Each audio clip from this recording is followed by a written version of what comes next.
Hi everyone, I'm Jo Fry and this is my channel Jojo Fry Rocks, and this video is part 2 of the demo and overview of this Jet JT600 BS G guitar, which Jet have very kindly loaned me. I don't know why I'm doing this with it.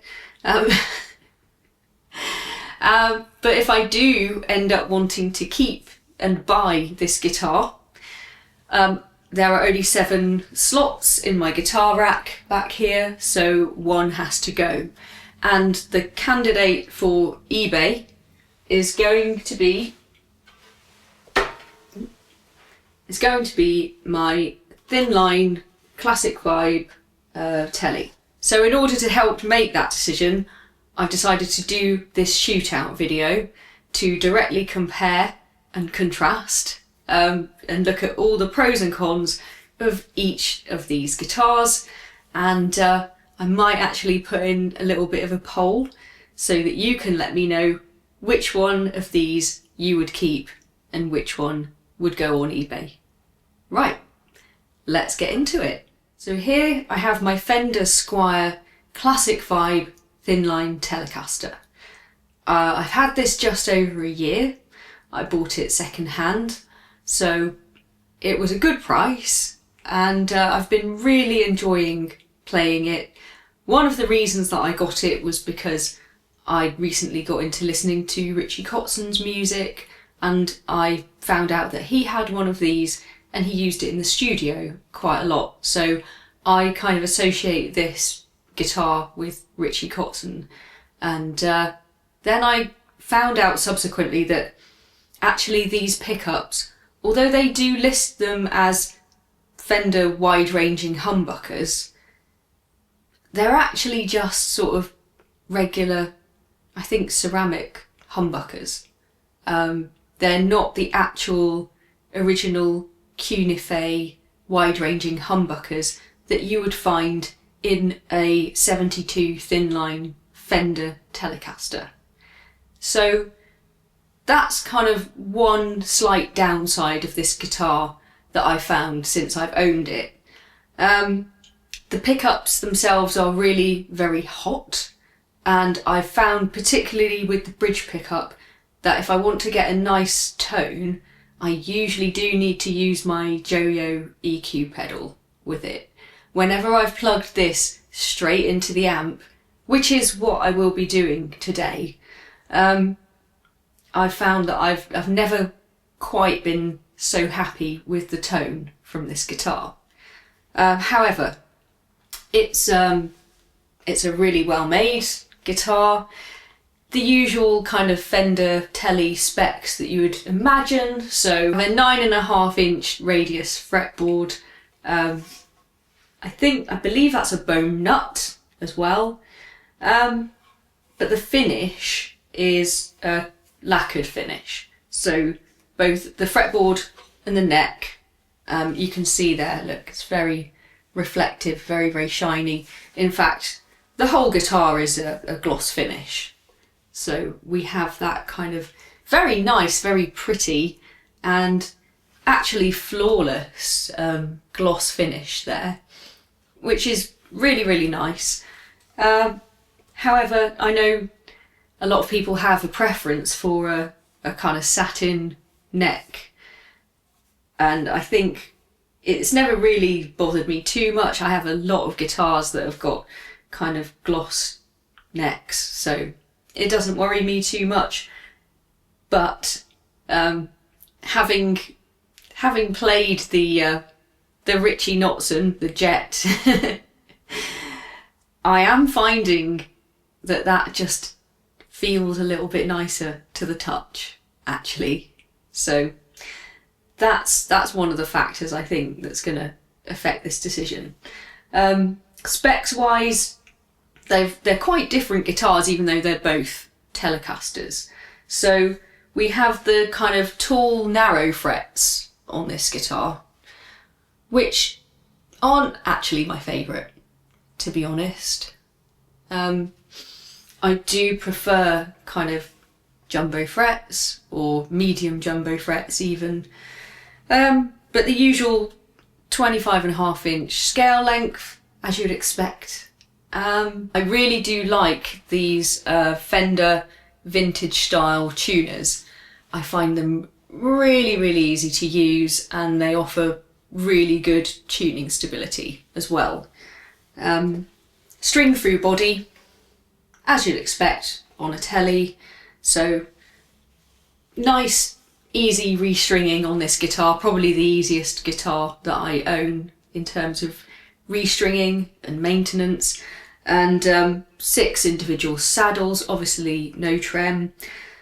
Those are very easy to adjust, and you will have all seen myself and Paul Richards from Milehouse Studios setting up this guitar when I went to go and see him. And it plays absolutely beautifully now, so that's one of the reasons I'm maybe a little bit loath to give it up. But yeah, the truss rod was adjusted because the action was very high, but that's completely sorted out now, and the saddles have been adjusted so that they reflect the radius of the fretboard, and it does play a lot better for having done that. So, you know, in some ways, I mean, you could argue that setup really is everything in terms of playability of a guitar.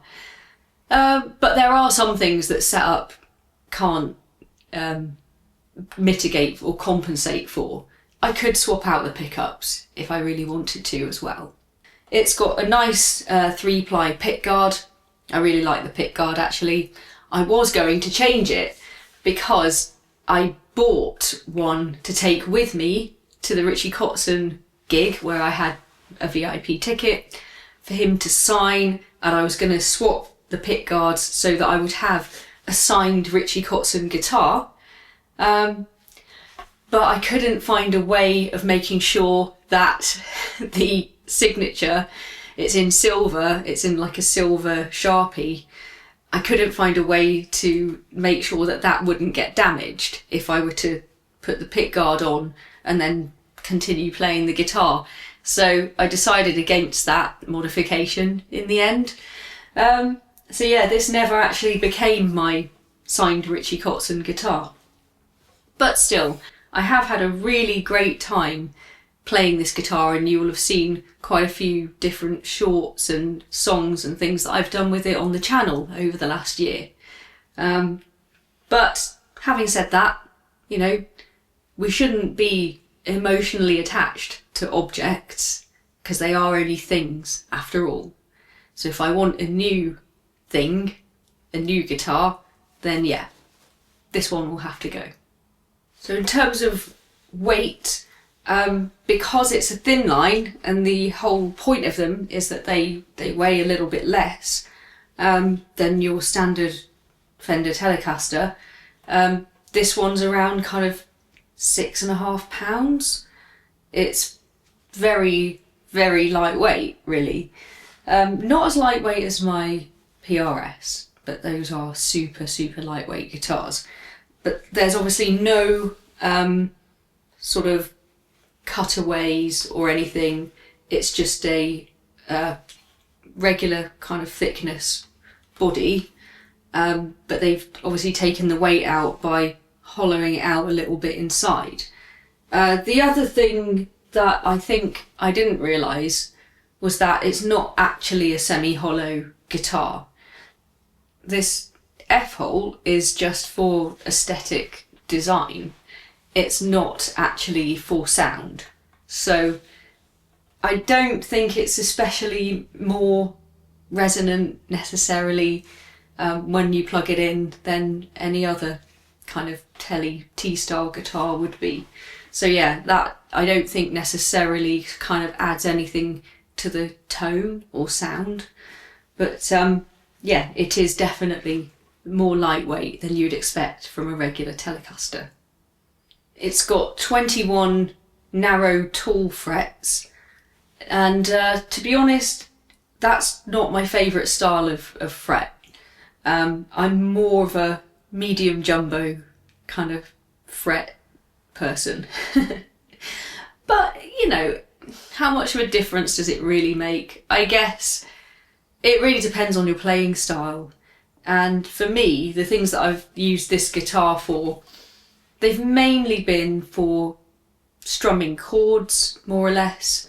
And I haven't really found that there's been an issue of chords going out of tune when you fret them because of the tall frets. It hasn't seemed to affect that at all. Having 21 frets can sometimes be a little bit difficult, but again, it depends on the style of music that you're using this guitar for. There are a couple of solos that I play that do require at least 22 frets, so it does make it a little bit awkward. Like, let's say if I wanted to do the darkness solo from I Believe in a Thing Called Love. But again, I generally don't sort of tend to play that on here. I've got other guitars for that purpose. So, never been that much of an issue. But again, 21 frets can sometimes be a little bit of a disadvantage, I feel. So I think the first point of comparison is probably weight. So this Jet JT600 BS G T-style guitar is a little bit heavier than my CV thinline. But I think that's to be expected, and it's only fair because that's a thinline and this isn't. For a T-style guitar, for a Telecaster, I think it's actually a really nice weight. It's around £7, and I think that is completely reasonable. And I think what is more important, I think, than overall weight is actually kind of weight distribution, right? So that it feels balanced between the body and the neck, and that actually, you know, the weight, the load of the weight is something that you can work with. So if I just kind of try to sit this without holding it, I think you can see that it's quite well balanced. It's not neck heavy, so we haven't got any neck dive issues. And I think because you've got these cutaways, the sort of comfort cuts there, and this one here on the front, I think that the weight is actually distributed very, very evenly, and that's why it feels quite easy to hold and to play, and especially sitting down. So I can't tell you how comfortable this feels, right, to sit and play. And when I did the first video playing through just some of the different pickup positions, I was sat here for quite a long time and I really haven't felt it. And I still get issues sometimes with my frozen shoulder that I had about 3 years ago now. If I've been playing for a couple of hours, I will definitely feel it, especially the next day. And when I've been using the thin line, for example, when I've taken that to practice, to, you know, a practice session with Dan, I will really, really feel that in my shoulder the next day. And I think it's just because there isn't this nice cutaway, this nice chamfer here, I'm having to reach my arm over and forwards, even when I'm standing up to play. Whereas I can sit in a very comfortable position here. My shoulder is really, really stable, and I can just play and rest my arm like that. So for me personally, that's one massive advantage in favour of the Jet. So neck-wise, very similar. They are both 9.5-inch radiused fretboard. There are kind of rolled fretboard edges on this guitar, and the frets have been beautifully finished, and it really does make a huge difference when you play. This feels so much more comfortable. Again, so playability wise, I think I would just have to give it to the Jet, because You have the satin finish both on the neck and on the fretboard. You know, it's an unfinished roasted maple fretboard, and I think all of those things just add up to an enormously comfortable playing experience. I think I did notice as well when I went back to the thin line that the quality of the finish, the quality of the frets is not so good. And that was kind of coming across in the video that I did with Milehouse Studios as well. You know, he noticed the unevenness of some of the frets, and we had a little, you know, fretilizer on some of them. But at the end of the day, the setup was so good that it actually made it so much more playable that it didn't really matter. But just having played this for a couple of days now and then swapping between the two, it really highlights the fact that rolled edges on a fretboard and nicely finished rounded off frets make a world of difference, if I'm being completely honest. So from my point of view, in terms of ergonomics, comfort, playability, I would have to give it 100% to the Jet. Now there is a price difference between the price points of these two guitars. If you were to buy a new Squier Classic Vibe thinline tele, you would be paying around £385. And for the Jet JT600 BS G, you'd be looking at around £535. Sometimes more, sometimes less, a little bit, depending on whether you look at Andertons or Thomann or, you know, any other retailer. Obviously, they can play around with their margins, but let's say this is around sort of £500, there or thereabouts, give or take. And similarly, the Classic Vibe is around kind of 400. So they are at different price points, but I would consider both of these guitars to be in the sort of upper range of what you would call a budget guitar. So I still think that they are comparable. And when you look at the more kind of premium features that you're getting with the Jet, then, you know, I think you can quite easily see where that price difference comes in. So I think the roasted maple neck is one, and just the attention to detail and the finish and everything. But if you look at also like the fact that it's got a full maple cap and it's beautifully flamed, you know, it's absolutely stunning, I think. And the fact that it's a mahogany body as well, so you have a mahogany body, a maple cap, and the roasted maple neck. I think you're starting off with kind of more premium materials there anyway.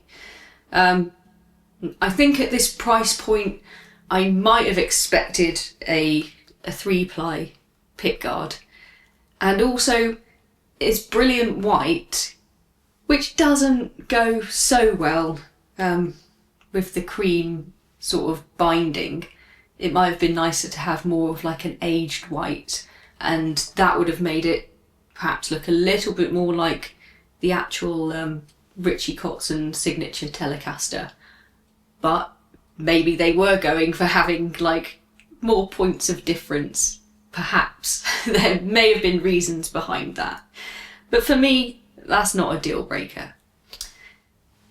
I think aesthetically speaking, so kind of looks wise, I think they're both absolutely gorgeous guitars. I really like the look of both of them. If I'm completely honest, I probably prefer the look of this thinline tele, just because it's a little bit unusual. I really like the F-hole, you know, I really like that appearance. I really like the pickguard. I'm more of a fan of chrome hardware, so it's got chrome bridge, obviously the pickups, the tuners, and I really do like these vintage style tuners. So for me, I think it's, you know, beautiful guitar, and that's one of the reasons that I felt so strongly that I wanted it. I'd just seen photos of it and it was stunning. Something that really makes people sit up and take notice, I think. And so if I was going to play live, you know, it's definitely the sort of guitar that I would want to use to kind of stand out a little bit from the crowd. It definitely has that sort of immediate visual appeal. The Richie Kotzen here is, you know, it's a little bit bling. I'm not really a kind of bling person, you know. I'm not normally into kind of flashy stuff, and with the gold hardware it really is quite flash, which isn't necessarily me. It's not necessarily my kind of personality. You know, that's what Richie Kotzen likes. He's definitely way more into the bling than I am. But actually, I don't dislike it on this guitar. I think overall it goes with the finish, and it definitely sits nicely with this sort of darker colour of roasted maple neck and fretboard. I really actually don't like the paleness of the Fender Richie Kotzen signature model. I don't like that very, very pale maple neck that it's got. And maybe it would darken over time, I don't know. But I actually find that quite off-putting. This is a reasonable colour of maple. I consider that to be okay. The Fender one is way lighter than that. But I think with this one, the gold hardware kind of offsets it quite nicely. God, I feel like I'm talking about like jewellery on a QVC channel or something. But anyway, despite the fact that it's not really me, it's not something I would, if I was customising a guitar, I wouldn't necessarily pick out gold hardware. Having said that, I've got gold hardware on the guitar that I made. And that's because I felt that just went nicely with the colour of the mahogany. So there is something about that kind of deep mahogany colour and gold, I think, that just is nice and just works really well. So yeah, again, not a deal breaker. So if I was just going on looks alone, purely aesthetics, I would probably still choose the thinline. However, that is not a good basis on which to make a decision about buying a guitar.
That happens sometimes. Doesn't always stay on. Oops.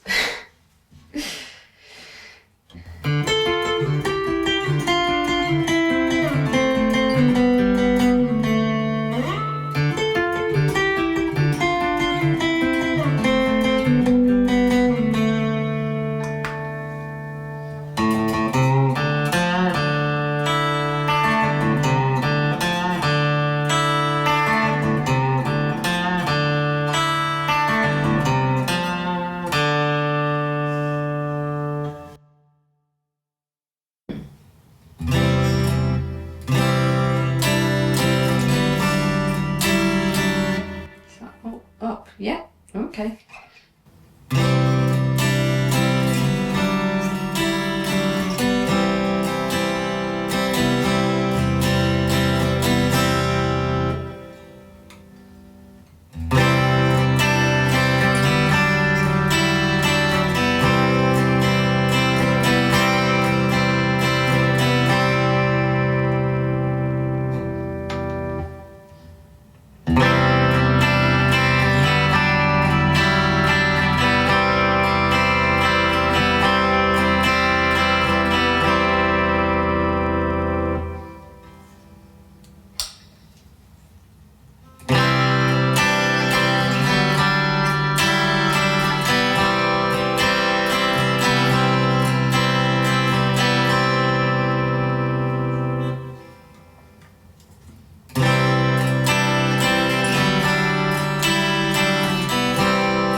that's enough of the clean tones.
So, now you've heard both of them, you've seen both of them.